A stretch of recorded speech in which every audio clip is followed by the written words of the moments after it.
No enforcement. Nobody coming around and reminding them to obey the mask mandate. Passengers on BC ferries have had to wear their masks on sailings since August 25th. While the ferry service is reminding customers to comply with the mask orders, one customer says they saw multiple people ignoring the rules and that crew members weren't doing anything about it. When I started looking around, I was surprised to see the number of people either with no mask at all or with it around their chin or over their mouth but not their nose. Diane Terrell was sailing from Tsawwassen to Swartz Bay on a ferry with vehicles packed end to end. She typically likes to sit in her car for the sailing, but she had to exit her vehicle. And at one point I started counting, and just from my seat in the forward lounge, I could see 12 people that didn't have a mask on. There was one announcement at the beginning of the sailing, tucked in between the how you put your life jacket on and the what's on offer in the cafeteria. And that was it. There were not frequent announcements. So yeah, I mean, it just seemed to me that there was not any will to enforce. Deborah Marshall with BC Ferries says more security personnel are on board some vessels,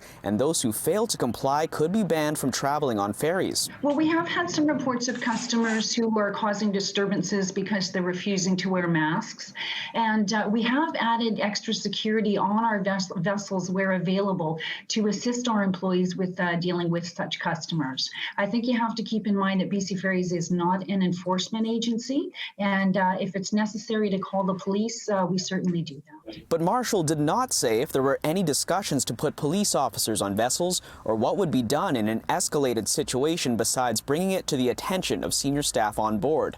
On Terrell's trip, she says she didn't see any crew members walking around enforcing the mask policy. I think to have a policy and then not enforce it it sends the wrong message. You know, the lip service is a policy, but the reality is do what you want. Eric McNeely with the BC Ferry and Marine Workers Union says abuse of staff and low personnel levels may be affecting the way policy enforcement is handled. Ferry workers have been frontline workers throughout three and moving into the fourth wave.